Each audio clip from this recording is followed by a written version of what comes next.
Alors, je ne sais pas vous, mais honnêtement, ouais, Espagne-France, 5 juin 2025, Ligue des Nations, c'est pas l'Euro, c'est pas la Coupe du Monde. Et ben honnêtement, j'ai hâte. Je suis hype, je suis impatient de voir ce match-là. Il y a beaucoup d'histoires dans ce match-là. Il y a une belle rivalité, j'allais te dire, rivalité sportive entre deux des meilleures sélections mondiales. On est actuellement sur l'Espagne, deuxième au classement FIFA, la France troisième. Bon, le classement FIFA, il vaut ce qu'il vaut, mais l'Espagne montre depuis quelques mois maintenant que c'est peut-être la meilleure équipe du monde, en tout cas largement parmi les meilleures. Et cette équipe de France-là, alors c'est très bizarre. On se souvient, ouais, du dernier Euro. Ouais, fini un peu bizarrement, hein, c'était pas l'Euro le plus fun. Mais vous savez quoi? Vous me dites vraiment, j'insiste là-dessus, je recommence à avoir beaucoup d'amour pour cette sélection-là. Alors, pourquoi? Je vous avoue que je ne saurais pas, vous dire, forcément pourquoi, mais ouais, je sais pas, les joueurs, l'ambiance, l'atmosphère, peut-être aussi la jeunesse, voir, des gars comme Désiré Doué qui va maintenant être dans cette équipe de France-là, voir des gars évidemment comme Ryan Cherki qui a été appelé, Barcola et tout ce que vous voulez. Bah, je sais pas, il y a un mélange de jeunesse, un mélange aussi d'excellents joueurs. Il y a une vraie belle ambiance dans cette équipe de France-là, je pense, en tout cas de ce qu'on peut voir. Et ouais, j'aime beaucoup cette équipe-là. Je sais pas, il y a un truc, aussi qui s'est passé parce qu'on va en reparler, entre la France et la Croatie. Bref, les amis, j'espère vraiment que vous allez bien. Parlons un petit peu des sélections. D'ailleurs, ce n'est pas le seul match qu'on évoquera. J'évoquerai également, alors je pense un peu plus rapidement, le match entre l'Allemagne et le Portugal, l'autre demi-finale de cette Ligue des Nations 24-25. C'est également un match de très haut niveau entre deux des meilleures sélections au monde. Et d'ailleurs, même dans ces deux équipes-là, on a des joueurs de classe mondiale, hein, n'est-ce pas? D'ailleurs, on a toujours CR7, oh là là, il est éternel, hein, j'ai l'impression, 40 ans, 40 ans, il est là. Gonzalo, il attend aussi son tour. On en parlera évidemment après sans aucun problème, les gars. Mais voilà, avant de vous parler de ce match-là, parce qu'on va être sur une vidéo prédiction, pronostic comme d'habitude, même si le but c'est surtout de parler de ces équipes-là, j'aimerais vraiment vous faire part. Bon, peut-être que vous me découvrez aujourd'hui, donc vous le savez peut-être pas, mais je suis un grand fan du football de sélection. J'aime vraiment énormément ça, d'où le fait que j'étais un peu triste d'avoir perdu, comme beaucoup, je pense, j'allais dire cet amour, ce lien avec l'équipe de France, un football pas des plus beaux, très terne, voilà, mais peut-être qu'on peut aller sur une bonne direction et c'est ça qui nous motive énormément. J'aime énormément le football de sélection. Alors voilà, je suis pas le plus grand connaisseur, le plus grand spécialiste, mais le football européen, le football africain également, j'aime énormément. Je suis la CAN, l'Euro, la Coupe du monde sans aucun problème et j'aime bien aussi les histoires, voilà, des équipes asiatiques, américaines, sud-américaines, entre autres, n'importe quoi. Voilà, bref, c'est le football, quoi. Et c'est vrai que ce match-là, il a une saveur spéciale parce que, je sais que beaucoup parlent du Ballon d'or en ce moment. Oh, c'est abusé les gars, mais le nombre de messages que j'ai reçus vis-à-vis du Ballon d'or, même en live et les gars, ça fait depuis 1 mois et demi, quand je fais des lives, on me parle du Ballon d'or. S'il vous plaît, j'en ferai une vidéo à un moment ou à un autre, mais certains évoqueraient ce match sous le prime du Ballon d'Or par rapport à Lamine Yamal ou Ousmane Mbappé, j'allais dire, Ousmane Dembélé. On en reparlera en temps et en heure, les gars, ok. Mais ouais, ce match-là, il a plusieurs choses spéciales parce que quand tu compares cette équipe de France-là, qui a beaucoup de jeunesse, beaucoup de talent, c'est également le cas de la sélection espagnole où il y a vraiment des joueurs de très haut niveau. Je pense notamment à Pedri qui a fait une saison absolument formidable. Je pense à Fabian Ruiz qui a fait une saison et littéralement et notamment une année 2025 légendaire. Comment ne pas évoquer le joueur actuellement qui choque le monde du football parce que très jeune, extrêmement ingérable sur un terrain. Alors bien sûr, comme certains me l'ont dit, mais Checo, avec le temps, les défenseurs apprendront à jouer face à la Yamal comme tout le monde, mais il reste au-delà, d'être talentueux, c'est un génie, c'est un vrai génie du football. Voilà, c'est vrai que quand, certains veulent, parler également de Désiré Doué, qui fait une année 2025 notamment formidable, qui a commencé à être titulaire notamment à partir de novembre-décembre avec, le PSG. Il y a beaucoup de choses, il y a beaucoup d'histoires. J'ai tellement hâte de voir ce match-là, ce n'est pas une blague parce que je pense très honnêtement les gars, qu'on risque de voir un match de très haut niveau. Alors je sais pas si on sera sur des préceptes de jeu, heu, au à la PSG, à la FC Barça, enfin vous comprenez un peu l'idée. Je sais pas si on verra PSG Barça, ce serait vraiment grossir le trait que de dire ça, mais on verra je pense un football très qualitatif. Et les gars, j'ai envie, maintenant on va quand même commencer à parler du match, j'ai envie de vous parler d'abord des compositions et imaginer un petit peu quelle physionomie on aura. Parlons d'abord de l'équipe de France, on parlera également de l'Espagne juste après qui aura fait, 2 matchs nuls face aux Pays-Bas et ouais c'est ça, qui sera qualifié au, tir au but. Les gars, c'était pas une blague. Un peu comme, ouais, l'équipe de France qui s'est qualifiée également au tir au but après avoir perdu 2-0, en Croatie. Alors, là, ce qu'il faut dire, il y a une chose, par rapport à la tactique de Deschamps et ça a été une des critiques forcément de l'équipe de France de ces dernières années, de ces derniers mois notamment. Un jeu très laid, très, moche, hein. Il y avait pas beaucoup de satisfaction. Il y avait surtout ça, la seule satisfaction réelle et concrète, une défense de fer, un gardien de très haut niveau. Franchement, les gars, sur la dernière compétition de l'équipe de France, donc l'Euro, il y avait, quelque chose qu'on pouvait dire, sans nul doute, c'est que Koundé, Upamecano, Saliba, Théo et Théo Hernandez et Mike Maignan, on était quand même sur quelque chose d'extrêmement solide. On avait aussi des matchs, globalement de Tchouaméni qui étaient de très haut niveau. Alors Kanté, il a été, j'allais dire très bon au début, peut-être un peu moins après, mais globalement, l'aspect défensif de cette équipe de France était vraiment super bon. C'était une équipe qui concédait relativement peu d'occasions et qui avait quand même un gardien qui pouvait assurer, même je pense notamment des pénaltys arrêtés, donc tu étais bien là-dessus. C'était surtout cet aspect créatif, où c'était vraiment très problématique, il faut le rappeler. D'ailleurs, je vais quand même rappeler une chose, le match que tu perds face à la sélection espagnole, alors il y a pas de problème, l'Espagne est vraiment bonne, elle est de haut niveau. Je rappelle quand même que tu ouvres le score par, Kolo Muani. Bon, Kolo, j'ai beaucoup de tristesse envers ce joueur-là parce que pour moi, il a un énorme potentiel. Maintenant, aujourd'hui, je pense qu'il est au second plan de tout ça. Mais tu perds ce match-là face à l'Espagne. Lamine Yamal te met un but irréel, hein, voilà, regardez le but, hein. Il est allé excentré 25-30 mètres. C'est juste irréel le but qu'il a pu te mettre juste après. Ouais, voilà, 4 minutes après, Dani Olmo, il enfonce le clou. Bon, dans les faits, et je m'en souviens assez bien de ce match-là, dans le jeu, tu avais encore une fois énormément de mal. On n'était pas sur le meilleur match de l'Espagne 7 euros. Très loin de là, tu avais quand même cette solidité, mais tu n'avais pas le ballon, tu le sentais, c'était compliqué. Tu avais vraiment un milieu qui se baladait, notamment en première période pour l'équipe, espagnole. C'est une vérité. Bon, OK, mais maintenant qu'on a dit ça, on a vu ce match-là contre la Croatie où tu as perdu, où tu as été vraiment, c'était laid, c'est encore une fois très, très peu de production. Là, tu étais pas également le plus solide, je sais pas, je pense que le milieu de terrain, à part Tchouaméni, c'était très, très compliqué et on a eu un changement extrêmement intéressant à voir et peut-être qu'on va se diriger sur ça et c'est pour ça que je suis vraiment ultra, ultra excité parce que je me dis: «Parfois, le football, ça joue sur rien». Ça joue sur un match, une information, un joueur et allez, tout change, tu vois? Bah, je te prends par exemple la saison du PSG. Allez, Désiré Doué, voilà l'explosion. Allez, je sais pas, João Neves, la recrue, Pacho, enfin, tu vois, ce genre de délire. Parfois, le football se passe sur ça. Et là, Didier Deschamps a tenté un petit truc et purée, qu'est-ce que ça fait plaisir. Regardez-moi la compo alignée. Vous remarquez quelque chose? 4 joueurs offensifs d'un niveau absolument formidable. Bradley Barcola, Michael Olise, alors lui, je trouve peut-être le joueur le plus sous-coté, de cette saison-là. Encore une fois, je ne comprends pas pourquoi ce joueur-là est autant sous-coté. Peut-être parce qu'il n'est pas bankable, je sais pas, il parle pas beaucoup, il joue dans une équipe qui a pas trop de buzz. Mais Michael Olise, Ousmane Dembélé et Kylian Mbappé, forcément, quand tu as cette attaque-là, surtout les gars, n'oubliez pas, tu as Désiré Doué maintenant et je vous dois de le présenter. Tu as Ryan Cherki, qui peut pour moi, peut aller à un niveau absolument formidable. Donc tu as de la solution. Et en fait, là, tu pars sur un 11 comme ça de départ. Je vais évoquer après Koné, Tchouaméni sans aucun problème. Tu pars sur ce 11-là, mais en te disant que tu peux même envisager de mettre Barcola sur le banc, comme on a pu le voir récemment au PSG, et en mettant directement Désiré Doué titulaire. Donc tu pourrais avoir dès le début Désiré, Michael, Ousmane et Kylian alignés, c'est absolument, hors norme. D'ailleurs, voilà, sur ce match-là, il y a eu des performances individuelles de très, très haut niveau de certains. Je pense notamment à Koundé Tchouaméni qui a été excellent, excellent, excellent. 15 duels remportés dans ce match-là. 8 duels au sol remporté, 7 sur 9 aériens. Il a été formidable, Aurélien, qui montre quand même que c'est un vrai taulier de cette équipe, de France. Quand il est bien dans sa tête, en disposition, il est extrêmement précieux dans tout son rôle défensif et les passes qu'il peut aussi trouver, quand même des très bonnes passes. Mine de rien, Aurélien, Tchouaméni, très, très bon également, je trouve, sur corner.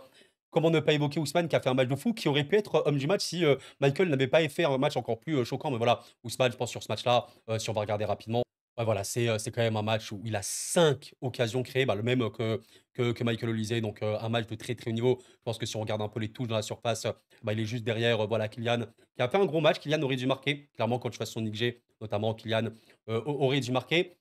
Voilà, énorme, énorme. On a vraiment vu, bah, en fait, le Ousmane qu'on voyait aussi au PSG, très polyvalent, très, très actif, qui sait presser, énormément presser, extrêmement dangereux. Michael Olise, formidable dans ce rôle de métronome un petit peu du jeu. Ouais, là, c'est vraiment les dispositions qu'on aime. Michael Olise, c'est un joueur qui joue aussi au Bayern Munich dans ce, couloir droit, le demi-espace droit, on peut dire ailier, joueur de demi-espace, mais globalement, c'est des joueurs très polyvalents qui peuvent jouer, sur plusieurs zones et Kylian Mbappé, le finisseur, qui, a eu du déchet, mais qui aurait dû marquer. Voilà, bon, il y a eu beaucoup, beaucoup de dribbles tentés par Kylian, certains sont passés, mais surtout, beaucoup, beaucoup, voilà, combien de dribbles ici? Voilà, je regarde 5 dribbles passés sur 11, donc il y a eu du déchet au dribble. Il y a pas de problème là-dessus, mais on a vu un Kylian quand même actif. Je pense qu'il fallait aussi se rattraper par rapport à ce match-là qui était vraiment infect, pour le coup, vraiment, vraiment ignoble. J'étais très, très inquiet.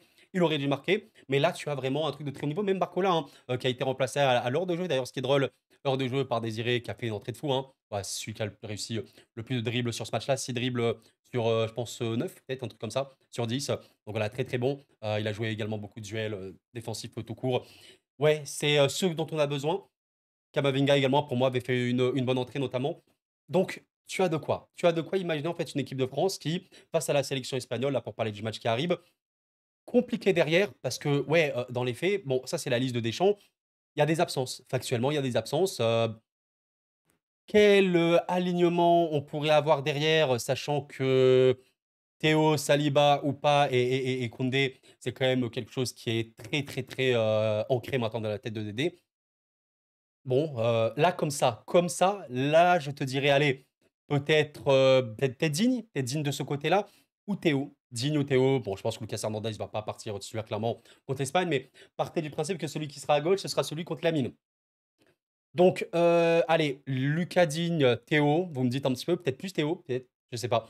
Même si Théo, pour moi, défensivement, c'est clairement pas le meilleur, on le sait, mais offensivement, il peut largement contribuer, on le sait très très bien. Sur l'autre central, alors normalement, Ibrahima Konaté sera là parce que Saliba et Upamecano ne seront pas là, mais Ibrahima, clairement, c'est celui qui est dans la rotation, donc il sera titulaire, Konaté. Par contre, l'autre, on peut peut-être, j'allais dire l'anglais, ça me semble un peu fou. Peut-être Badé, peut-être Loïc Badé qui est là. Ouais, on verra bien Loïc Badé, sachant que Pavard, on sait qu'il a cet avantage de pouvoir jouer latéral, pouvoir jouer central. Bon, sur ce match-là, peut-être que j'imaginerais plus Pavard latéral, droit peut-être. Après, tu me diras, il peut y avoir mal au Gusto, oui, certes, mais dans tous les cas, je pense que peut-être qu'au niveau de la défense, Dédé partira sur quelque chose qu'il connaît un petit peu. Fiabilité, qui ont eu l'habitude, donc voilà, Pavard, on le connaît. Peut-être qu'il peut aller sur un truc du type Lucas Digne, on le connaît. Heu, Konaté plus quelqu'un, peut-être l'anglais parce qu'il a de l'expérience, mais pour moi, ce serait plus Badé et Pavard à droite. Ou alors il décide de faire une charnière centrale Konaté-Pavard et il mettrait par exemple Malo Gusto à droite. Peut-être quelque chose comme ça, mais ouais, ce sera forcément une grosse compréhension. De toute façon, les milieux auront un rôle crucial, hein, pour défendre sur l'Espagne. On sait les retours et cetera, même les attaquants, on le sait très, très bien. Mais les attaquants du PSG, notamment, Barcola, même Désiré Doué s'il est titulaire ou quoi, ils feront les efforts défensifs, il y a aucun problème. Ils ont été, parés et construits, pour ça toute cette saison au PSG. Donc voilà, je vous propose, n'hésitez pas à me dire notamment la défense que vous pouvez imaginer, notamment pour remplacer Saliba ou pas. Pour les latéraux, on a peut-être un peu plus de certitude, j'allais te dire. Après, pour le reste, je pense pas que Didier Deschamps va trop changer. On restera sur une attaque similaire. Pour moi, même si voilà, Dembélé, Barcola, etc. sont revenus de la Ligue des Champions que depuis peu, il y a quand même cette idée de se dire que en mai, bon, tu as joué des matchs espacés avec le PSG, tu as eu Auxerre, tu as eu la finale Coupe de France, la finale Ligue des Champions. Dans les faits, tu as joué un match par semaine. Ça va. Tu as même eu du repos, je crois, juste après Arsenal, donc c'est OK. Là, tu as joué le match le 31 mai. OK, tu as fait la fête, etc. C'était intense, mais dans les faits, tu pas joué un match de football. C'est des professionnels, ils récupèrent très très vite, ils ont l'habitude d'enchaîner. Moi, je peux l'imaginer directement titulaire ou Span, évidemment. Barcola ou Désiré, un des deux. Franchement, je pense qu'il partira. Et j'imagine bien Ryan Cherki notamment entrer en jeu en seconde période. Vous me dites ce que vous en pensez, mais je me dis, exemple bête, hein, tu parles avec Olysée, Dembélé, Mbappé, Désiré Doué, qui peut jouer sur tous les fronts de l'attaque, il n'y a aucun problème là-dessus. Et tu dis en seconde période en fonction, tu fais rentrer Ryan Cherki et Bradley Barcola. C'est juste hallucinant. Donc c'est, pour moi un truc qui peut être totalement envisageable. Certains me diraient: «Ouais, Mekoro, tu peux peut-être remettre, Cherki, au milieu de terrain à la place de, par exemple, Manu Koné». Le truc, c'est que Cherki plus Michael Olise, je vais pas dire ça fait un peu doublon, mais disons que les 2 peuvent avoir le même rôle. En soi, je peux comprendre, ça fait peut-être très, très offensif parce que Manu Koné, ce qui est bon, c'est que c'est un joueur qui est très, très percutant, pour le coup, qui a fait vraiment une vraie, vraie bonne perf, hein, il faut aussi le dire, face à la sélection, croate. Franchement, voilà, même au niveau du duel, hein, il a joué beaucoup, beaucoup de duels. Il y a eu 2 dribbles dans ces duels-là. Mais à part ça, 10 duels au sol, 2 duels aériens remportés. Il y a eu 7 récupérations pour Manu Koné. Donc pour moi, c'est important. Peut-être partir, hein, sur Manu Koné, Tchouaméni, pour moi, ça m'irait, vraiment totalement. En tout cas, vous me dites, mais j'ai trouvé, personnellement les 2 très, très complémentaires. Tchouaméni qui reste la pointe basse, vous comprenez l'idée. Manu Koné qui peut se projeter beaucoup plus, qui peut vraiment percuter énormément, qui peut apporter son danger et son volume de jeu global. Donc, la paire, je demande à revoir avec, ces 4 joueurs offensifs de fou. Après voilà, il n'y a pas Camavinga, il me semble, hein. Ouais, de ce que je vois, il n'est pas là, donc ouais, peut-être Rabiot, peut-être. En vrai, il a fait, objectivement une vraie, grosse saison. Mais disons que Tchouaméni, Koné, on a été satisfait dans le dernier match. Pourquoi pas les reconduire? Et ce serait dingue de se dire que Koné peut rentrer dans la tête de Didier Deschamps comme, allez, un potentiel, titulaire pour, la coupe du monde. Il faut pas oublier que tous ces matchs-là servent de préparation à la coupe du monde. Ça va arriver extrêmement vite, il faut vraiment pas l'oublier. Donc voilà, je pense qu'on aura un truc, très, très similaire, concernant l'équipe de France. On va quand même parler évidemment de l'Espagne. Regardez, on parle énormément. On va parler de cette équipe espagnole, comme je vous l'ai dit. Donc elle avait gagné l'Euro, de très, très bonne manière, hein. Sûrement l'Allemagne qui leur aura posé, le plus, de problèmes. Donc face à l'équipe de France, certes, ils n'avaient pas la plus grande créativité. Bon, ils ont quand même gagné avec, le génie. Mais là, sur ces 2 derniers matchs, ils ont pris beaucoup de buts, factuellement. Et il y a aussi, des joueurs qui ont, j'allais dire disparu, en tout cas qui ont été absents. Je pense notamment à Rodri. Bon, on connaissait très, très bien Rodri. C'est un des meilleurs joueurs du monde. Il a été énorme, évidemment, pendant l'Euro et il a été, énorme tout court avec City. Bon, je pense qu'il remporte le ballon d'or, notamment parce qu'il gagne l'Euro, notamment, bon, voilà, je pense. Mais c'est vrai que par rapport à la France, l'Espagne, on est sur un gros flou parce que par rapport aux joueurs défensifs notamment, regardez, face à la France, on avait Cucurella, Laporte, Nacho et Jesus Navas, OK? Bon, évidemment, qui n'est plus là aujourd'hui. Face aux Pays-Bas, lors du match aller, on avait Pedro Porro, le Normand, Cubarsí et Cucurella qui a encore une fois été titulaire face, aux Pays-Bas, le match retour. Donc on a encore Cucurella, c'est normal. On avait encore le Normand, mais là on avait Huyssen à la place de Cubarsí et on avait Mingueza. Donc je suis un peu perdu, concernant qui seront titulaires dans cette charnière, en fait dans la défense espagnole. On aura des certitudes, je pense, notamment Cucurella, ça me semble OK. Pourquoi pas, encore une fois, le Normand face à l'équipe de France? Après, on verra bien. Ça a clairement été un match où, l'Espagne a pu être, bougée. Honnêtement, il y avait, des situations pour les 2 équipes évidemment, hein. On connaît la qualité offensive de l'Espagne. Mais voilà, défensivement, ça a été un peu compliqué. Je me demande est-ce que on verra, mais, est-ce que Luis de la Fuente, sélectionneur, espagnol, pourrait mettre Huyssen et Cubarsí ensemble? Alors ils sont vraiment très, très jeunes, hein. Huyssen a 20 ans, mais surtout je pense qu'ils jouent sur le même axe. Donc c'est peut-être un peu compliqué d'aligner, les 2 d'un coup. Voilà, face, au match aller, il y avait Cubarsí, 18 ans, donc c'est extrêmement jeune. Je sais pas, peut-être que Pedro Porro pourrait être réaligné. Maintenant, pour moi, l'aspect défensif, enfin, les joueurs défensifs en face, ce sera peut-être pas la clé la plus importante du match là, parce que pour moi, l'attaque de l'équipe de France a largement la capacité pour, faire fondre n'importe quelle défense. Faudra voir Unai Simon qui, peut être très bon, hein, honnêtement. On sait que c'est un gardien de très haut niveau, quand il est dans un bon jour. Donc voilà, c'est encore une fois sans manquer de respect à la défense, espagnole, mais disons que qu'importe, ce qui sera mis en face, l'Espagne, c'est un jeu également où ils aiment avoir le ballon, on le sait très, très bien. Face aux Pays-Bas, ils n'avaient pas le ballon. Pour vous dire de manière extrême, ils avaient le ballon, bien sûr, 60, mais c'est pas 70-75 comme on a pu, voir, parfois. On était sur un truc beaucoup plus serré, 50-50 environ et c'est ça qui a énormément changé avec l'Espagne. J'en parlais évidemment lors de l'Euro. C'est qu'avant, l'Espagne, c'était purement et simplement la possession et c'est tout. Aujourd'hui, on est sur une Espagne qui a 2 armes massives, des armes de destruction, notamment sur la vitesse à profondeur, Nico Williams et Lamine Yamal. Donc c'est une Espagne qui s'est adaptée aussi un peu à ce football moderne où, à la récupération, au lieu de repartir derrière et on repart sur une phase de construction lente et longue, j'ai le ballon, bam, je cherche la vitesse, la verticalité, la technique, le dribble parce que j'ai Lamine, et parce que j'ai Nico. Donc ça a vraiment énormément changé et ça peut être un match dans tous les sens, hein. D'ailleurs, voilà, le France-Croatie, que tu as le ballon, oui, c'est vrai, mais on sait que cette France-là, bon, qui a vraiment ultra dominé ce match-là, est une équipe qui aime bien, j'allais dire exploser en vitesse, en transition, en contre. On le sait très, très bien donc ouais, ça peut être un match super méga explosif. Moi, ce qui m'intéresse du coup, c'est le milieu de terrain. Bon, face aux Pays-Bas, forcément, on n'avait, pas Rodri qui était absent. Je pense qu'on aura ce milieu-là. Fabien Ruiz, énorme, énorme, énorme. Franchement, le Fabien Ruiz de l'Euro, on l'a vu, hein, notamment sur cette année 2025 avec le PSG. Il est formidable, les gars. Franchement, actuellement, c'est un des meilleurs milieux du monde. Il y a pas trop de débat là-dessus. Évidemment que Pedri sera titulaire, il est énorme et Zubimendi, c'est un peu le remplaçant, j'allais te dire naturel à Rodri. C'est pas tout à fait les mêmes joueurs, mais Zubimendi est de très haut niveau, honnêtement. Donc, on pourrait avoir ce milieu-là qui est très consistant, très qualitatif et pour l'attaque, bon, Nico Williams, Lamine Yamal seront titulaires sans aucun problème. Est-ce qu'on aura Morata? Est-ce qu'on aura Oyarzabal? Ça a toujours été un peu la question pour, cette sélection espagnole. C'est que c'est vrai, particulier, l'Espagne a toujours formé des joueurs de fou, a toujours eu des joueurs de malades, mais ouais, cet attaquant, bon, tu vois, David Villa, OK, bon, il a été énorme, on se rappelle, Torres, entre autres machins, mais il y a pas, un Haaland, il y a pas un Lewandowski, tu vois, un petit peu en Espagne. Après, Oyarzabal, a donné satisfaction, à voir. Est-ce qu'il pourrait y jouer? Pourquoi pas? Mais de toute façon, Morata, peut-être qu'il est un peu aujourd'hui, derrière dans la hiérarchie. Peut-être imaginer Oyarzabal, titulaire, en sélection espagnole. On verra bien. De toute façon, n'oubliez pas, cette équipe, espagnole, la qualité technique qu'elle a, la qualité de passe qu'elle a, elle est hors norme. J'ai même pas évoqué Dani Olmo qui pourrait être titulaire, même dans un rôle de faux neuf, par exemple à la place d'un Morata ou Oyarzabal. Il pourrait être titulaire, bah, comme ça, dans le milieu. Allez, même on pourrait imaginer Ruiz sur le banc, Pedri, j'en sais rien, même si Ruiz, il joue beaucoup. Mais Merino, hein, Merino qui a beaucoup, beaucoup joué, avec Arsenal, qui a notamment été neuf pendant un temps. On sait que Merino, il est exceptionnel, exceptionnel dans le duel aérien. Peut-être un des meilleurs joueurs du monde. Enfin, c'est un des meilleurs joueurs du monde là-dessus. Surtout que tu sais que la France n'a pas les tauliers en défense. Ok, pourquoi pas Ferran? Ferran, il a été excellent. Ferran, alors, avec l'Espagne, il n'a jamais eu peut-être les grands moments, mais Ferran, énorme saison avec le Barça, notamment sur cette fin. Il y a vraiment de la réflexion à avoir.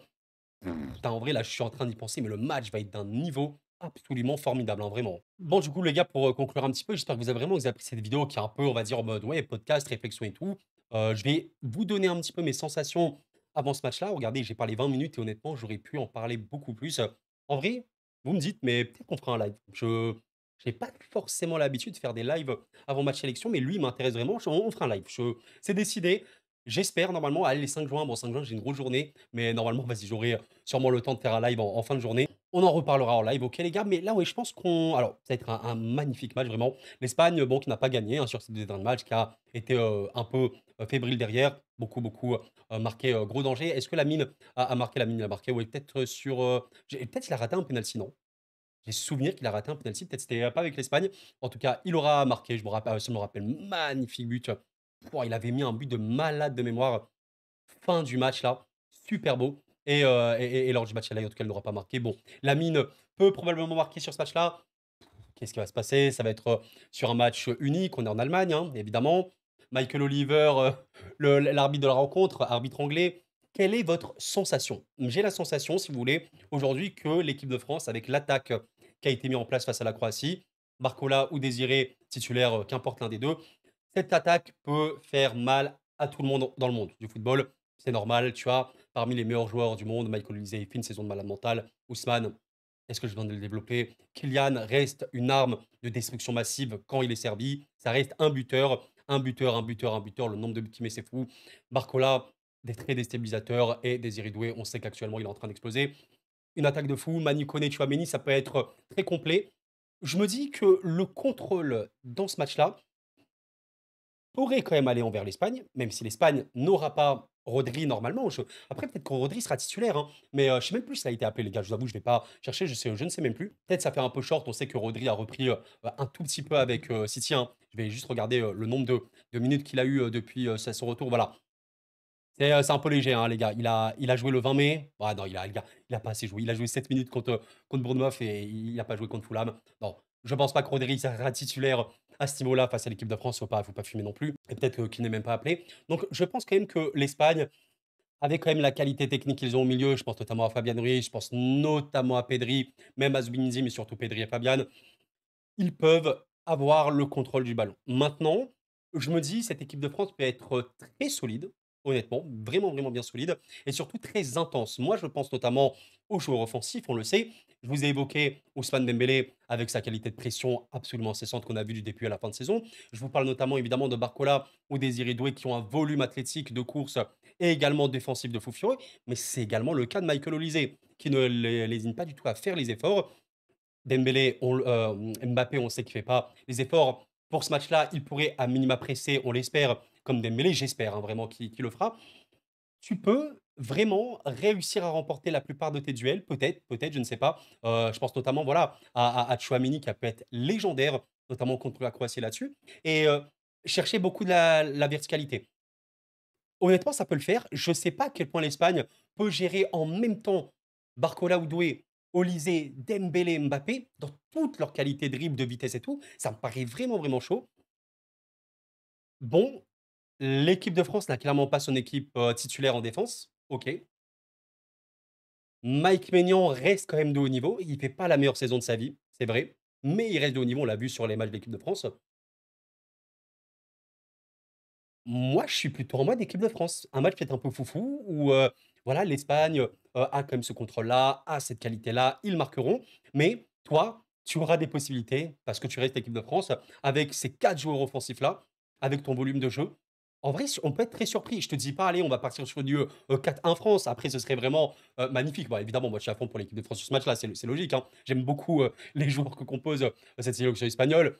Fabian, on te salue évidemment. Après Pedri, Lamine, il y a plein de joueurs que j'aime énormément. Mais ouais, je vois bien, l'équipe de France, aller, pourquoi pas, se qualifier en finale de cette Ligue des Nations. Qu'est-ce que vous en pensez? Même au tir au but, en vrai, Mike Maignan reste très, très chaud au tir au but, on l'a encore vu. Unai Simon peut faire vraiment des très bonnes perfs. Mais vous savez quoi? Allez, je vais dire, victoire de l'équipe de France. Vous en pensez quoi un petit peu? Peut-être après prolongation? Oh, je suis tellement hype.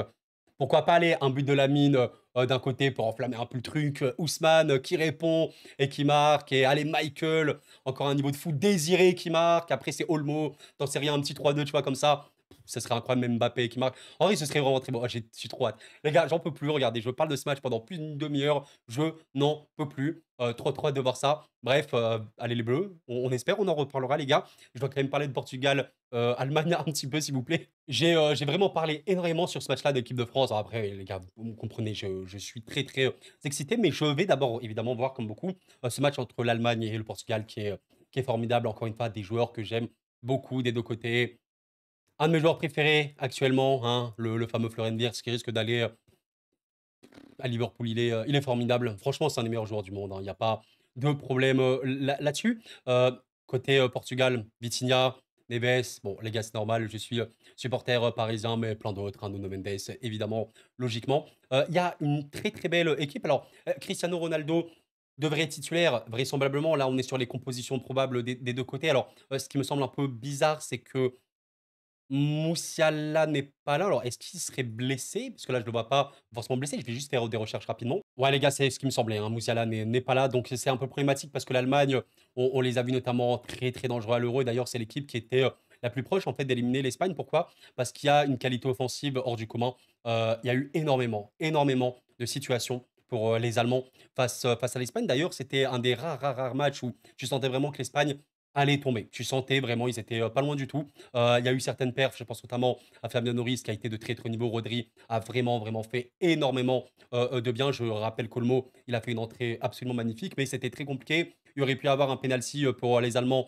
en fin de match et surtout, voilà l'attaque qui a été alignée pour les Allemands. Il y a un joueur qui a fait énormément de bien, c'est Florian Wirtz. Quand il est rentré, il y avait vraiment beaucoup de dégâts et je pense que l'avantage de cette équipe allemande, tu peux aligner Musiala et Wirtz d'un coup. C'est des joueurs qui peuvent se ressembler, mais qui peuvent pour moi être compatibles les deux sur un terrain. Donc ça va être super intéressant. Mine de rien, je te dirais que cette Allemagne peut prendre des buts, hein. Elle n'a pas perdu depuis quelques temps. Elle est surtout invaincue sur les 4 derniers matchs face au Portugal. C'est assez intéressant. 3-1, 1-0, 4-0. Ça, je m'en souviens en Coupe du Monde, d'un match assez fou. C'était en poule, hein. Purée, oh là là, la Coupe du Monde. Qu'est-ce que c'est bien quand même. Qu'est-ce que j'aime la Coupe du Monde, c'est fou, purée les gars, c'est l'année prochaine. J'aime trop ça et à l'Euro, le 4-2, à 4-2, lui, bien méchant. C'était quoi déjà ce match-là? Ouais, CR7 qui a marqué, Jota. Ouais, je me souviens, Euro. Ah oui, oui, avec l'équipe de France et tout, ouais. Ah, ça me dit un truc, ouais. Donc bon, équipe allemande offensive, hein, très, très bonne. Il reste des joueurs d'un niveau, les gars, de malade. Là, on voit sur les compos probables, il y a Kimmich notamment, je pense à lui qui fait une saison formidable. Florian Wirtz de très haut niveau. On verra bien ce qu'il en est parce que je pense que alors ce Portugal-là, ce qui est terrible, c'est que pour moi, c'est une des sélections à plus fort potentiel du monde, sans débat. Déjà, quand tu as Vitinha, Neves, ce double pivot-là, je sais pas à quel point ils sont dans l'élite du football actuel, mais on le voit au PSG, ils sont hors normes. Il faut calquer ce qu'ils font au PSG en sélection, donc c'est pas du tout la même. On verra bien ce que Roberto Martinez pensera un petit peu de tout ça. Fernandez reste quand même un joueur qui vit une saison ignoble avec Manchester, mais ça reste normalement un taulier. On verra bien. Mine de rien, quand tu vois le secteur offensif, le milieu, tu te dis tout va très très bien. Il y a quand même Nuno Mendes, mais le Portugal, c'est pas les plus beaux à jouer. Bon, ce qui est cool pour eux, c'est qu'on a vu un Portugal qui a fait un très très très gros match contre le Danemark. Ils avaient perdu également le match aller, mais match où là, tu as vu toute la qualité portugaise, où c'est allé après prolongation, mais vraiment beaucoup de qualité. On peut regretter notamment des joueurs comme Léao qui pourraient vraiment être mieux. Vraiment, tu le sens. Mais voilà, il y a trop, trop, trop de qualité. On a vu notamment Conceição, peut-être le voir un peu plus très jeune, hein, mais super pertinent au Portugal. Je suis très intrigué et je vous avoue que j'ai beaucoup de mal à trancher. Les gars, on fait beaucoup plus vite hein, sur ce match-là. Sinon, la vidéo, elle va littéralement durer 1 heure. Mais j'ai un peu du mal à me projeter parce que je sens honnêtement l'Allemagne très forte. En plus, le match sera en Allemagne. Je pense que l'Allemagne va se qualifier, alors c'est toujours très particulier parce que ce Portugal, pour moi, le gros problème qu'ils ont, il manque d'identité de jeu purement et simplement. Les Allemands, on les connaît, c'est tout pour l'attaque, entre gros guillemets, des joueurs en veux-tu, en voilà, des secondes là, machin, ça attaque de partout. Cette équipe portugaise, elle peut être très complète, très compliquée à attaquer parce ils peuvent défendre super bien, et très compliquée à contenir parce qu'ils ont des attaquants de fou. Mais dans les faits, parfois, il peut avoir une production moindre, même vraiment, vraiment moindre et bah, une défense, pas si pire. D'ailleurs, le match qu'ils perdent contre le Danemark, c'est un match où ils ont très, très, très peu d'occasions. Ils ont quasiment rien, 2 tirs cadrés et c'est pas normal. C'est pas normal parce que tu as des joueurs de fou. Tu es censé avoir des joueurs de fou. C'est un peu malheureux quand même. C'est un peu malheureux et je me rappelle d'avoir vu ce match-là, c'était, vraiment pas normal. Tu avais Vitinha, João Neves, Nuno Mendes notamment qui au PSG font des saisons de fou, mais le reste ne tournait pas assez bien. Donc à voir, même si encore une fois, regardez Fernandez, est-ce que CR7, le fameux débat, est-ce que c'est un problème au Portugal? Factuellement, il est vieux. Gonzalo Ramos pourrait être très utile, je suis d'accord avec vous. Bon, après CR7, si je lui donne des ballons, je pense qu'il pourrait marquer. Ça reste quand même un buteur. On dit quoi? On dit Allemagne? Bon, personnellement, je préfère le Portugal, pour vous dire. Mais ouais, je pense que l'Allemagne peut se qualifier. Bon, les gardiens auront un rôle important, clairement. Ouais, j'irai plus peut-être sur l'Allemagne. Vous me dites un petit peu, les gars. Force au Portugal. Je préférais voir un France-Portugal en finale. Ce serait ma finale de rêve. À voir, les gars. Et on va arrêter, je pense, la vidéo sur ça. La vidéo qui a énormément débordé. J'espère vraiment que vous l'avez apprécié, les gars. J'aime ce foot de sélection et je suis hype pour cette Ligue des Nations. C'était pas prévu. On est trop heureux en ce moment, forcément. En tout cas, de mon côté, hein, on est heureux concernant le football. Après ça, il y a la Coupe du Monde des clubs, on verra bien, mais allez les Bleus. Franchement, allez les Bleus. Petite finale, France-Allemagne de mon côté, ce serait dingue. Bon, si l'Espagne le fait, bah écoutez, bravo à eux, hein, bravo, c'est le football, il faut être fair play. Mais attention, parce que je pense que ça va jouer, hein. Waouh! Pour moi, ça va y aller sale, hein. Vous me dites ce que vous en pensez, on en reparlera, je pense, en live. Et d'ici là, les amis, portez-vous bien, c'était cool, prenez soin de vous, et la paix sur vous.